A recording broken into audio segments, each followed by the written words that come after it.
Kehati kadang-kadang kita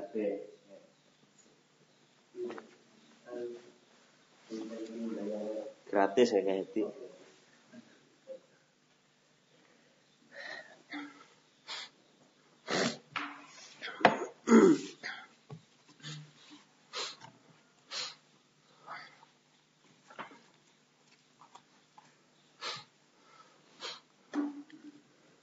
Bismillahirrahmanirrahim. Alhamdulillah wassalatu wassalamu ala Rasulillah wa ala alihi wa sahbihi wa mawalah. Wa asyhadu an la ilaha illallah wahdahu la syarika lah. Wa asyhadu anna Muhammadan abduhu wa rasuluh. Amma ba'd. Melanjutkan kajian kita pada kitab Tuhfatul Akhyar karya Syekh Al-Imam Ibnu Baz rahimahullahu taala. Kita akan masuk pada halaman 31 di sini. An Anasin radhiyallahu 31 31 31. Nah. An Anasin radhiyallahu anhu anna Nabiyya alaihi salatu wassalam qala Man qala hina yusbihu aw yumsi Allahumma inni asbahtu ushiduka wa ushidu hamalata arshika wa malaikataka wa jami'a khalqika bi annaka antallah la ilaha illa anta wahdaka la syarika lak wa anna Muhammadan abduka wa rasuluka a'taqallahu rub'ahu minan nar wa man qalaha marrataini a'taqallahu nisfahu minan nar wa man qalaha thalathan a'taqallahu thalatha arba'ihi minan nar wa man qalaha arba'an a'taqallahu minan nar. Rawahu Abu Dawud bi isnadin hasan.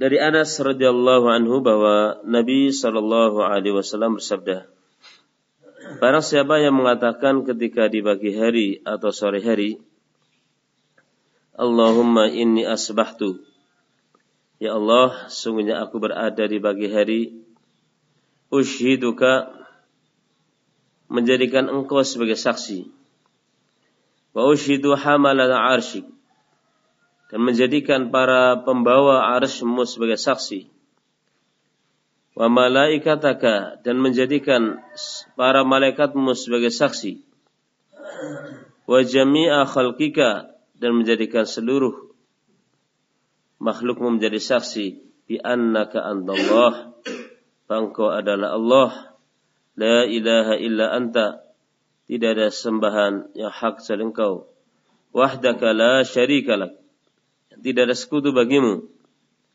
wa anna Muhammadan abduka wa rasuluk, dan bahwasanya Muhammad adalah hamba dan rasulmu.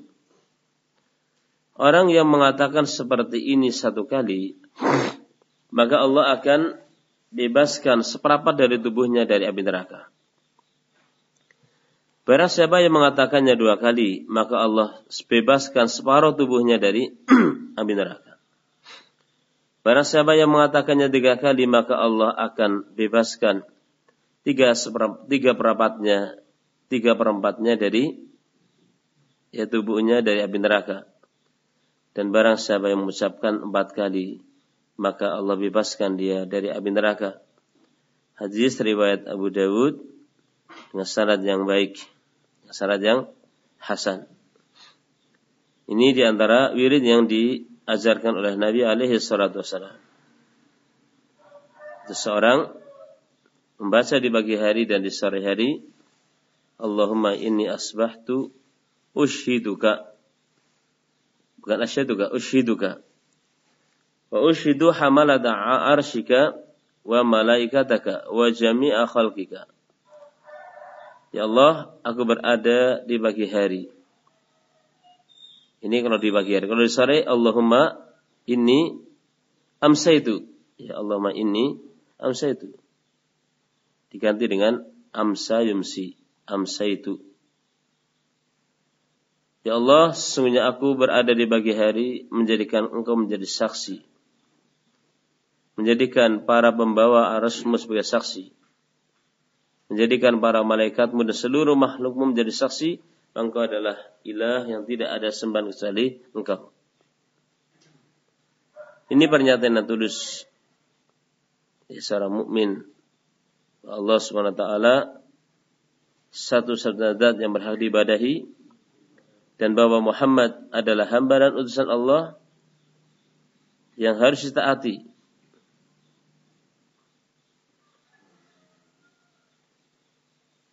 Seorang menjadikan Allah menjadi saksi. Tidak ada yang saksi yang lebih mulia dari Allah SWT. Allah menjadikan para pembawa arsy-Nya Allah sebagai saksi. Saksi terhadap keesaan Allah Subhanahu wa taala. Arsy Allah SWT adalah makhluk yang terbesar. Arsy adalah makhluk yang terbesar.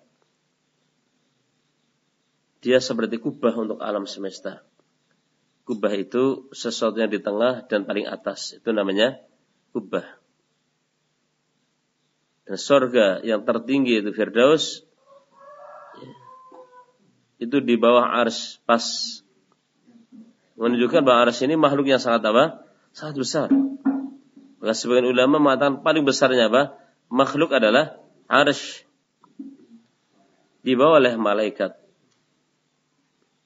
Disebutkan dalam sebuah ayat, wa yahmilu arsya rabbika yawma idzin tsamaniyah. Dan pada hari itu yang membawa arsy Rabbmu ada 8 malaikat. Satu malaikat saja yang membawa arsy antara ujung telinganya dengan pundaknya itu perjalanan sekian tahun. Kalau ini satu malaikat yang membawa arsy segede itu, lalu kayak apa arsy-nya yang dibawa? Lalu seperti apa zat yang menciptanya, itu Allah SWT, zat yang maha agung. Di sisi lain kita melihat bahwa diri kita ini lemah, diri kita ini kecil, diri kita ini nggak ada apa-apanya di hadapan makhluk-makhluk Allah yang besar.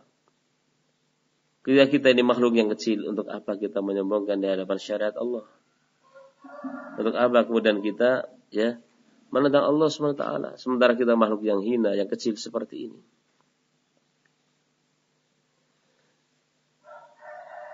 Dan kita menjadikan para malaikatnya, padahal yang membawa arsy juga malaikat. Namun di sini disebutkan secara khusus para malaikat membawa arsy dan seluruh makhlukmu. Dan malaikat juga bagian dari makhluk. Allah tidak ada ilah yang berhak disembah kecuali Allah. Dan bahasa Muhammad adalah hamba dan utusan Allah. Jadi seorang mengatakan la ilaha illallah wahdahu la syarika, ini artinya seorang menafikan seluruh peribadatan dari selain Allah, apapun dia. Apakah itu nabi, apakah itu wali, apakah malaikat, apalagi pohon, bebatuan. Dan menetapkan peribadatan hanya untuk Allah Subhanahu wa taala. Karena Allah zat yang mencipta alam semesta dan mengatur jagat raya, maka dia pun yang berhak untuk diibadahi. Wa anna Muhammadan abduka wa rasul, dan bahasanya Muhammad adalah hambamu dan rasulmu. Disebutkan abduka wa rasuluk, hambamu dan rasulmu. Di sini membantah kepada dua kelompok.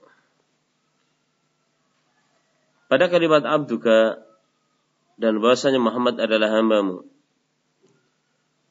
ini membantah terhadap kelompok yang mereka mengagung-agungkan Nabi dengan berlebihan dan mengangkat Nabi di atas dari kedudukan yang sewajarnya. Muhammad tidak lain kecuali seorang hamba yang tidak berhak untuk diibadahi. Dia tidak tahu yang gaib. Dia tidak bisa menghindar dari musibah, tidak bisa menyembuhkan. Dia adalah hamba yang beliau sakit seperti kita sakit. Bahkan sakitnya beliau itu 2 kali lipat dari sakitnya kita. Sakitnya Rasul itu 2 kali lipat daripada sakitnya kita. Karena pahala beliau 2 kali lipat dari pahala kita. Makanya Allah SWT ketika menyebutkan Isa dan Maryam, Allah mengatakan kana yakulani ta'am, adalah Isa dan Maryam keduanya makan makanan. Bukti bahwa mereka adalah makhluk, bukan seperti yang diyakini oleh orang-orang Nasara bahwa dia adalah Tuhan atau anak Tuhan. Dia adalah manusia yang butuh makan seperti kita makan. Rasul bahkan terluka ketika perang Uhud. Beliau terluka ketika perang Uhud, jatuh ke dalam lubang yang dibuat oleh kaum musyrikin. Ketika perang Uhud. Ada kata beliau ngerti yang gaib, beliau tidak akan berangkat dengan pasukannya ketika perang Uhud, kan akan kalah kan. Ada kata beliau ngerti yang gaib. Beliau tidak tahu yang gaib. Begitu beliau adalah hamba. Ketika pada suatu saat ada seorang mengatakan di sisi Nabi alaihi salatu wasalam ucapan wa fina rajulun ya'lamu ma fi ghadin. Di tengah-tengah kita ada seorang yang tahu apa yang akan terjadi di esok hari. Yang maksud dari orang itu yakni Muhammad. Di tengah-tengah kita ada orang yang tahu apa yang akan terjadi di esok hari. Maka Nabi menegur orang tadi. Menegur orang tersebut untuk tidak mengucapkan ucapannya seperti itu. Tidak ada yang gaib kecuali Allah SWT. Adapun Rasul mengetahui sebagian yang gaib, kan memang diberitahu oleh Allah. Adapun dengan sendirinya beliau tidak tahu yang gaib. Adapun beliau tahu yang gaib karena diberitahu oleh Allah, itu pun tidak semua yang gaib. Dengan bukti bahwa nanti di yaumul qiyamah akan ada orang-orang yang tercegah dari telaga Nabi alaihi salatu wassalam. Jadi nanti di yaumul qiyamah akan ada telaga. Telaga adalah tempat berkumpulnya air yang besar. Di mana umat Islam ini akan mendatangi telaga Nabi alaihi salatu wassalam dan minum darinya. Ternyata ada beberapa orang ketika akan masuk dicegah oleh malaikat. Rasul mengatakan, ya Rabbi ashabi. Ya Allah mereka sahabatku. Dan ya Allah mereka kaum muslimin. Rasul ngertinya bahwa mereka dulu muslimin. Ya, ada tanda-tanda mungkin pada jidatnya atau apa ada di bekas wudu atau semisalnya. Rasul kenal bahwa ini umatnya. Kenapa kok dilarang dari minum dari telaga ini? Fayuqal, maka dikatakan innaka la tadri ma ahdatsu ba'daka. Sungguhnya engkau tidak tahu apa yang mereka lakukan sepeninggal kamu. Di sini ada dalil yang lembut yang sebagian orang tidak paham. Dalil ini dijadikan hujjah oleh ulama bahwa orang yang mati enggak ngerti apa yang terjadi di muka bumi ini. Sehingga dari hadis ini sebagian ulama mengatakan keliru kalau orang berkeyakinan kalau kita berkunjung ke kuburan kemudian yang mengunjungi apa? Ngerti, oh ini fulan sedang mengunjungi saya. Ya kan? Fulan mengunjungi saya ini. Rasul saja tidak tahu apa yang mereka lakukan sepeninggal beliau. Padahal Rasul ketika nanti di yaumul qiyamah, ketika orang-orang ini akan minum dari telaga, dicegah Rasul mengatakan, ya Rabb, ya Allah, mereka itu orang-orang yang dulu pernah bersahabat dengan saya. Kemudian dikatakan, engkau tidak tahu apa yang mereka lakukan sepeninggal kamu. Mungkin mereka-mereka yang dulu masuk Islam kemudian murtad, ya dari Islam. Karena sepeninggal Nabi beberapa orang murtad kan. Ya. Maka Abu Bakar memegang tugas yang berat sepeninggal Nabi untuk memulihkan kondisi. Ketika Rasul meninggal ada 3 kelompok besar yang mereka mengancam kedaulatan Islam dan muslimin. Yang pertama adalah al-murtadun, orang-orang yang murtad dari Islam. Dan ini banyak sekali jumlahnya, terutama orang-orang Badui. Yang kedua adalah para pengikut Nabi palsu. Dan terbesarnya waktu itu adalah Musailim al-Kadzdzab. Dalam perang melawan Nabi palsu ini ratusan sahabat terbunuh. Ini perang yang mati-matian sudah di sana Abu Bakar. Yang ketiga adalah para penolak, orang-orang yang tidak mau memberikan zakat. 3 golongan ini. Abu Bakar menghadapi masa-masa kritis seperti ini. Dilaluinya dalam tempo 2 tahun kurang lebih selesai semuanya. luar biasa. Intinya barakallahu fikum, Rasulullah hamba Allah Subhanahu wa taala. Dia tidak tahu yang gaib. Rasul saja enggak ngerti sepeninggal beliau apa kemudian orang yang mati tahu. Ya, yang yang ujungi kuburan saya ini fulan. Walaupun ada beberapa riwayat disebutkan seperti itu. Tapi itu riwayat itu adalah asar yang kita butuh tinjau kesahihannya. Asar-asar yang kita tinjau kesahihannya. Ada pun hadis yang mengatakan bahwa orang yang dikubur kemudian ditinggalkan oleh apa? Orang yang mengantarnya, bahwa si mayit mendengar apa? Mendengar suara sendalnya kan? Betul hadis ini. Betul, mendengar suara orang yang mengantar jenazahnya. Mereka pergi pulang. Tapi apa kemudian dari sini diambil faedah kemudian tahu siapa yang mengantarnya, siapa yang mengunjunginya, menziarahinya, dari si mana? Kalau mendengar ya ada hadisnya memang. Orang tidak harus mendengar kemudian melihat kan? Ya kadang orang dengar enggak melihat. Ya. Nah, jangan kita menetapkan satu yang gaib yang kita kemudian tidak ada dalilnya. Sedang gaib ini harus dengan apa? Hujjah yang jelas. Wa anna Muhammadan abduka wa rasuluk, dan bahasanya Muhammad adalah hambamu dan rasulmu. Bantahan yang kedua terhadap kelompok yang tidak menghormat terhadap Rasul. Tadi kelompok yang pertama adalah orang yang hulu, melampaui batas dalam mengagungkan Rasul sampai mengangkat beliau di atas dari kedudukan yang sewajarnya. Kalau ini adalah orang yang merendahkan Rasul. Perintahnya dilecehkan, sunnahnya dihina. Seorang mukmin tidak seperti itu. Seorang mukmin akan mengatakan Muhammad Abdullah wa Rasul. Hamba Allah dan utusannya. Hamba yang tidak berhak untuk diibadahi, tapi dia Rasul harus dipercayai.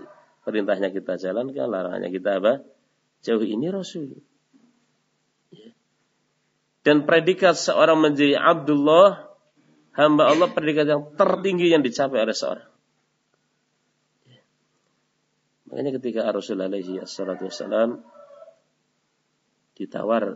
ditawarkan kepada beliau dua pilihan. Apakah beliau ingin memilih sebagai Rasul tapi raja, atau hamba tapi Rasul. Rasul tapi hamba. Ada dua. Rasul tapi raja, seperti Nabi Sulaiman, Nabi Daud, atau Rasul tapi hamba. Ketika disuruh milih antara dua pilihan ini, Jibril alaihissalam mengatakan, ya Muhammad, tawadhu' li rabbika. Wahai Muhammad, tawadhu' li rabbika, bersikap tawadhu'lah kamu terhadap Allah. Artinya, berendah hatilah kamu terhadap Allah. Bal abdan rasulah, bahkan kamu pilih saja abdan rasulah, hamba tapi rasul. Seorang ketika dikatakan Abdullah, berarti dia betul-betul menjadi orang yang menghamba hanya kepada Allah, bukan pada yang lainnya. Ya, sebaik-baik nama adalah Abdullah dan Abdurrahman. Ya, sebaik-baik nama adalah Abdullah dan Abdurrahman. Ini paling baiknya apa? Nama. Makanya Allah SWT menyebut Ar-Rasul dengan sebutan hambanya di beberapa kondisi, di antaranya ketika Isra dan Mi'raj. Peristiwa yang sangat-sangat agung. Allah sebutkan Subhanalladzi asra bi 'abdihi. Allah sebutkan 'abdihi. Jadi Allah juga menurunkan Al-Qur'an yang itu adalah petunjuk bagi manusia. Allah sebutkan Nazzal al-Furqana ala 'abdihi. Allah turunkan Al-Qur'an pada hambanya, yang dimaksud Muhammad sallallahu alaihi wasallam. Sementara sebagian orang dia abdu syahwatah, menyembah syahwatnya, menyembah perutnya, menyembah hawa nafsunya. Seorang menjadi hamba Allah, berarti hanya pada Allah dia menghamba, bukan kepada yang lainnya. Orang yang mengatakan Allahumma inni asbahtu ushiduka wa ushidu hamalata arshika wa malaikataka wa jami'a khalqika bi annaka antallah la ilaha illa anta wahdaka la syarika lak wa anna Muhammadan abduka wa rasuluk. Kalau dia mengucapkan sekali, maka Allah bebaskan seperempat dari tubuhnya dari api neraka. Kalau dia mengatakan 2 kali, maka setengah dari tubuhnya Allah bebaskan dari api neraka. Kalau dia mengucapkan 3 kali, maka dia dibebaskan 3/4 ya, tubuhnya dari api neraka. Kalau dia mengucapkan 4 kali, maka Allah bebaskan semua tubuhnya dari api neraka.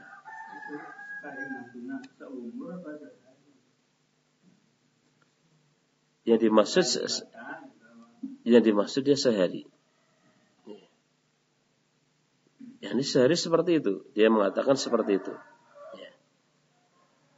Dia mengatakan sehari misalnya sekali, 2 kali, 3 kali, 4 kali. Ya.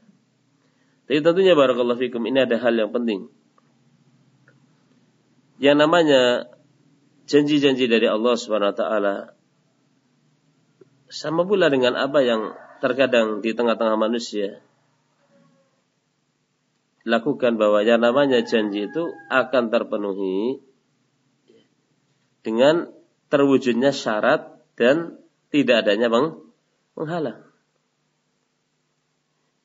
Janji seperti ini dan yang lainnya akan terwujud bagi hamba ketika persyaratan terpenuhi dan tidak adanya menghalang. Sekarang ya, ketika seorang membaca hadis wal ghariqu syahid, orang yang mati tenggelam dia mati syahid. Apa kemudian semua yang mati tenggelam syahid? Wa ila Fir'aun juga apa? Tenggelam, wa ila tentaranya Fir'aun juga tenggelam. Di sana ada persyaratan. Dia meninggal seorang ahli tauhid atau bukan? Ya kan? Seorang yang muwahhid atau bukan? Terus meninggalnya seperti apa? Ya, kemudian ada orang kelahi kemudian terjebur ke sungai kemudian meninggal, apa kita bisa menghukumi syahid? Kita nggak tahu. Nah, karena dia berbuat apa? Maksiat. Atau seorang pemberontak, dia memberontak kemudian dikejar oleh penguasa, terjatuh ke apa? Ya, ke sumur kemudian mati. Apa kemudian syahid? Ya. Jadi persyaratan-persyaratan ada. Dan penghalang-penghalang pun ya di sini ya juga tidak ada. Kalau ada penghalang tidak bisa. Sekarang kalau ada misalnya seorang mengucapkan kalimat ini, tapi dia nggak pernah sholat. Apa kemudian janji seperti ini terwujud? Dia mengucapkan kalimat ini setiap hari 4 kali, tapi dia nggak pernah sholat. Tidak bisa. Maka seluruh janji ya, itu akan terwujud ketika di sana ya terpenuhi persyaratan dan tidak adanya apa? Penghalang. Ya. Yang istilahkan dengan apa? Ya. Istima'i syurut wa intifa'il mawani. Dengan terkumpulnya syarat dan tidak adanya apa? Penghalang. Sekarang misalnya syarat sahnya salat adalah wudu. Sekarang kalau ada orang wudu, ada orang salat tanpa wudu, sah atau tidak? Tidak sah. Baik. Ini syarat. Kemudian juga tidak ada penghalang. Sekarang ada orang salat, dia wudu, tapi dia seorang wanita haid, sah atau tidak? Tidak, walaupun dia khusyuk, dia wudu, tapi dia seorang wanita haid. Tidak, kenapa? Adanya penghalang. Adanya penghalang. Syarat ada. Menghadap kiblat, ya. Kemudian wudu, bersih tempat sholatnya. Tapi dia seorang wanita haid, tidak sah. Karena di sana ada apa? Penghalang. Harus terpenuhinya persyaratan dan tidak adanya penghalang. Ini penting. Sehingga barakallahu fikum bagi orang-orang yang terkena semangat beramal. Tapi mereka lupa bahwa di sana ada pembatal-pembatal amal yang harus ditinggalkan. Bagaimana seorang semangat beramal ternyata apa? Dia masih melakukan kemusyrikan. Sia-sia seperti itu. Ya. Sia-sia seperti itu. Karena Allah mengatakan la in asyrakta la yahbatanna amaluka. Kalau kamu berbuat syirik, maka akan lebur seluruh amalanmu. Ya. Masa berbuat syirik besar? Lebur amalannya dan tidak akan diterima. Ya. Makanya hal ini penting untuk kita perhatikan sehingga kita bukan hanya rajin beramal, tapi kita pertama amalan itu ikhlas karena Allah, kemudian mengikut bimbingan Rasul, kemudian kita menjauhkan dari hal-hal yang bisa membatalkan amalan.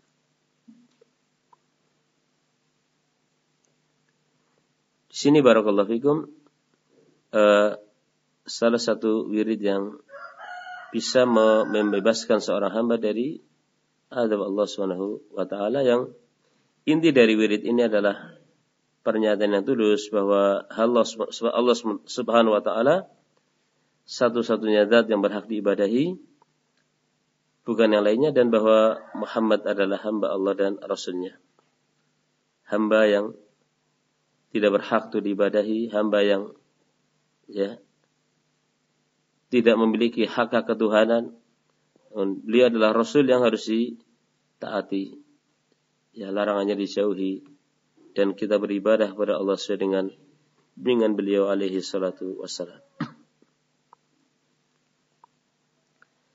Hadis ini juga diriwayatkan oleh An-Nasa'i dalam Amalul Yaumi wal Lailah. Wa akhrajahu An-Nasa'i fi Amalil Yaumi wal Lailah bi sanadin hasan. Wa lafdhuhu man qala hina yusbih Allahumma inni ushiduka wa ushidu hamalat 'arsyika wa malaikataka wa jami'a khalqika annaka antallah la ilaha illa anta wahdaka la syarika lak wa anna Muhammadan 'abduka wa rasuluk ataqallahu rub'ahu dzalikal yawm minan nar. In qala arba'a marratin ataqahu Allahu dzalikal yawm minan nar. Barang siapa yang mengatakan ketika di pagi hari, ya Allah, sungguhnya aku menjadikan Engkau menjadi saksi, menjadikan para pembawa arsy-Mu sebagai saksi, menjadikan para malaikatmu dan seluruh makhluk menjadi saksi, bahwasanya Engkau adalah Allah, tidak ada sesembahnya hak kecuali Engkau, tidak ada sekutu bagi Engkau, dan bahwasanya Muhammad adalah hamba dan Rasul-Mu. Maka Allah akan bebaskan seperempat dari tubuhnya pada hari itu dari api neraka. Kalau dia mengucapkannya 4 kali, maka Allah akan bebaskan dia pada hari itu dari api neraka. Sehingga wallahu ta'ala di sini berarti membacanya memang sehari itu 4 kali, bukan seumur 4 kali. Ini pada hari itu, ya. Kalau dia mengatakan 4 kali, berarti pada hari itu Allah bebaskan seluruh tubuhnya dari api neraka. Wa Abdullah bin Ghannam radhiyallahu anhu, anna Rasulullah sallallahu alaihi wasallam qala, man qala hina yusbih Allahumma ma asbaha bi min ni'matin aw bi ahadin min khalqika faminka wahdaka la syarika lak falakal hamdu wa lakas syukru faqad adda syukra yawmihi wa man qala dzalika hina yumsi faqad adda syukra lailatihi. Rawahu Abu Dawud wan Nasa'i fi Amal al-Yawmi wal Laila bi isnadin hasan. Wa hadha lafdhu lakinnahu lam yadhkur hina yumsi. Wa akhrajahu Ibn Hibban bilafdin Nasa'i min hadisi Ibn Abbas. Wirid-wirid ini barakallahu fikum bisa kita hafal atau kita baca dengan kitab. Artinya kita bisa ada buku wirid, kita baca. Cara membacanya itu dengan hafalan atau dengan baca tidak apa-apa. Dibantu dengan apa? Dibantu dengan dibaca dengan buku yang kita baca. Ya. Ini tidak mengapa. Dan alangkah lebih bagusnya kalau dihafal kemudian kita bisa memaknai apa yang kita bacakan, itu padanya ada pujian dan sanjungan pada Allah Subhanahu wa taala. Disebutkan dari hadis Abdullah bin Ghannam radhiyallahu anhu bahwa Rasulullah sallallahu alaihi wasallam bersabda, barang siapa yang mengatakan ketika pagi hari, ya Allah, tidaklah ada satu nikmat pun di pagi hari yang ku dapatkan, atau yang ada pada seorang dari makhlukmu, kecuali itu adalah nikmat darimu. Nikmat darimu saja, tidak ada sekutu bagimu. Bagimulah pujian dan bagimulah rasa syukur. Orang yang mengatakan seperti ini berarti dia telah menunaikan rasa syukurnya pada hari itu. Dan barang siapa yang mengatakan ketika sore hari, berarti dia telah menunaikan syukurnya pada malam tersebut. Hadis riwayat Abu Dawud dan An-Nasai dalam Amalun Yawmi wal Laila dengan syaratnya bagus. Dan ini adalah lafadznya. Lafadz An-Nasai. Namun dalam lafadz Nasai tidak disebutkan hina yumsi ketika sore hari. Dan diriwayatkan pula oleh Ibnu Hibban dengan lafadz Imam An-Nasai dari hadis Ibnu Abbas. Juga sama. Ya, pernyataan yang tulus ya seorang muslim bahwa nikmat yang ia dapatkan di pagi hari ini atau yang diterima oleh seorang ya, dari makhluk Allah, dari nikmat itu semata-mata dari Allah Subhanahu wa taala. Sebagaimana firman Allah, "Wa ma bikum min ni'matin fa min Allah." Apapun nikmat yang ada pada kalian itu datangnya dari Allah Subhanahu wa taala. Dan nikmat mencakup nikmat dunia wa nikmat duniawiyah. Nikmat yang terkait dengan din, ya, agama kita, dan nikmat yang terkait dengan masalah dunia kita. Ketika seorang diberi kemudahan oleh Allah untuk beramal, diberi kemudahan oleh Allah untuk bisa menjalankan ketaatan, ini adalah nikmat dari Allah yang butuh disyukuri. Atau nikmat duniawiyah, seorang itu diberi rezeki, berupa harta, berupa kesehatan, tenteramnya hidup, dan tenangnya batin, ini termasuk dari nikmat. Sebagaimana sabda Rasul, "Wa tibun nafsi minan na'im." Wa tibun nafsi minan na'im. Dan tenteramnya jiwa termasuk dari nikmat. Bahkan seorang ketika dia bisa minum air yang segar, kemudian dia bisa makan korma, ini nikmat juga akan ditanya nanti di yaumul qiyamah, sebagaimana firman Allah, "Tsumma latus'alunna yauma idzin 'anin na'im." Ya. Kemudian pada hari itu kalian akan ditanya oleh Allah ya tentang nikmat ini. Saya tutup dengan kisah waktu itu Rasul alaihi wasallam keluar rumah di saat yang umumnya orang tidak keluar, mungkin karena teriknya luar biasa. Ternyata Nabi berjumpa dengan Abu Bakar. Abu Bakar ketika ditanya, "Kenapa kamu keluar di jam-jam seperti ini yang umumnya orang tidak keluar?" Kata Abu Bakar, "Al-ju' ya Rasulullah. Saya lapar ya Rasulullah." Kata Rasul, "Saya pun sama." Keduanya berjalan bertemu dengan Umar sama. Ya. Ternyata Umar pun ketika ditanya, "Al-ju' ya Rasulullah." Ya, ada rasa lapar. Kemudian mereka pergi ke rumah seorang sahabat Ansar bernama Abu Al-Haytham. Abu Al-Haytham Al-Ansari radhiyallahu anhu. Ketika Abu Al-Haytham ada di saat ketika Rasul, Abu Bakar dan Umar sudah sampai di rumah Abu Al-Haytham, tidak didapati Abu Al-Haytham. Yang ada hanya istrinya. Istrinya, beliau sedang mencarikan air untuk kami. Ini seorang suami yang baik, seorang suami yang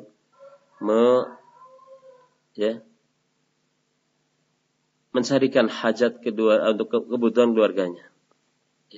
Suami yang dia hanya diam di rumah, nggak pernah memberikan nafkah untuk keluarganya. Abu Haytham tidak seperti itu. Padahal Abu Haytham orang yang kecukupan. Dia bukan orang yang manja. Ya, dia mencarikan air untuk keluarganya.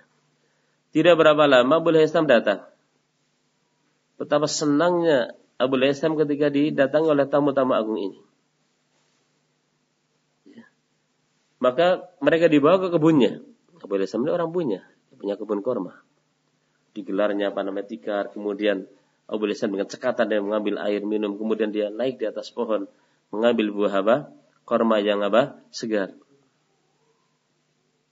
Ya. Kemudian Abu Haytham ingin pergi menyembelih kambing. Maka Nabi berpesan untuk tidak menyembelih yang biasa untuk diperah susunya. Kambing yang biasa saja. Kemudian tidak berapa lama Abu Haytham mendatangkan daging kambing tadi. Ya. Gambarannya kalau dicerita itu cepat ya kan? Ya. Prosesnya apa? Ya sebenarnya ada prosesnya, tapi kan kalau diceritakan cepat seperti itu. Ya. Kemudian setelah itu mereka makan. Setelah mereka kenyang semua, Rasul mengingatkan, dan ini penting. Orang ketika ada momen-momen seperti ini penting diingatkan bahwa ketika kita merasakan nikmat Allah, kita ingat bahwa ini akan ditanya nanti di yaumul qiyamah. Nabi kemudian memperingatkan mereka Ini akan ditanya nanti di yaumul qiyamah. Supaya orang tidak lupa dengan nikmat, supaya orang tidak sombong dengan apa? Nikmat. Coba tadi kita lapar, sekarang kita kenyang. Ini akan ditanya nanti di yaumul qiyamah. Kemudian Rasulullah SAW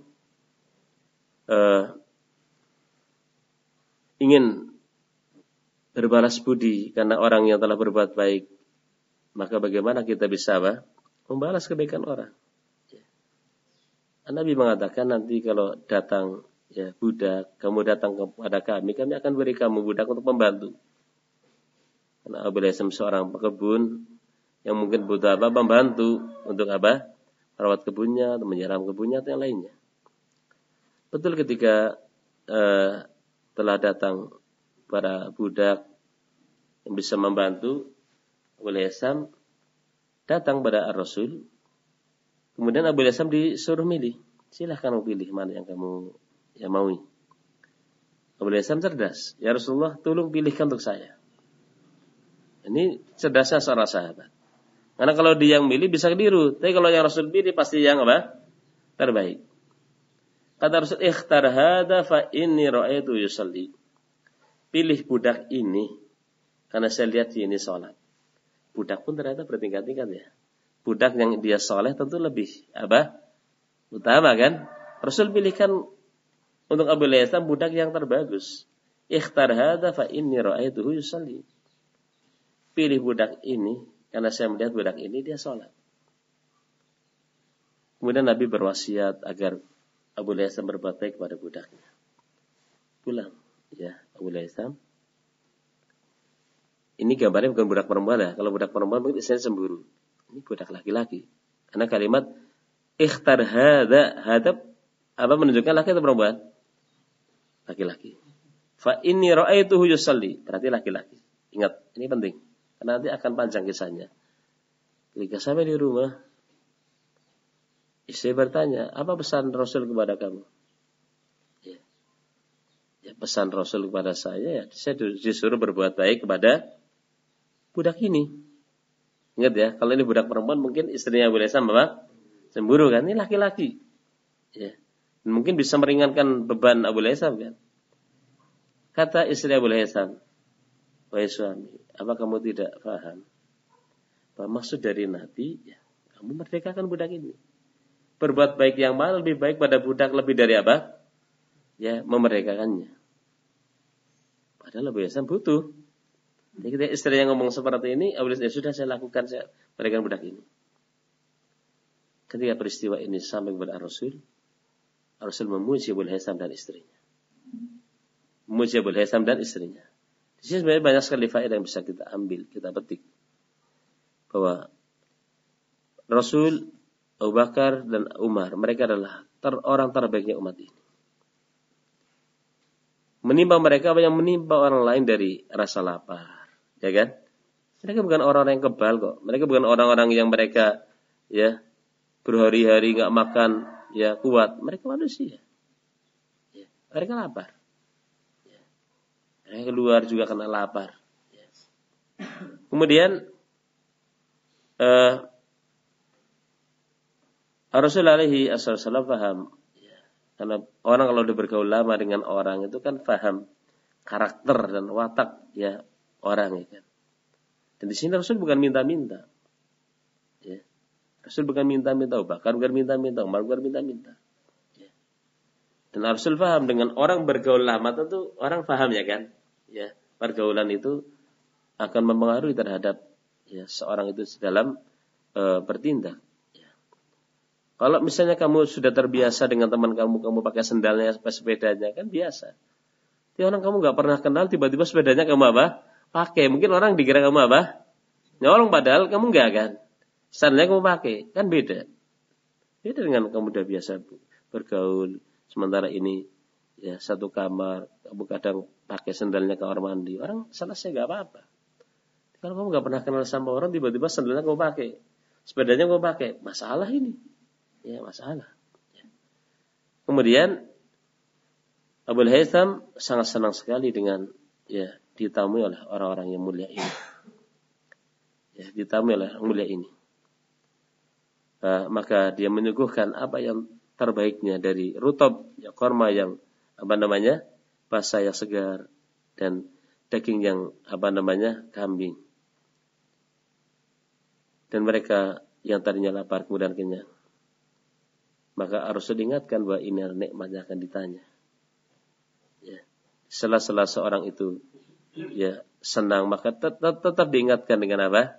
Dengan Allah SWT.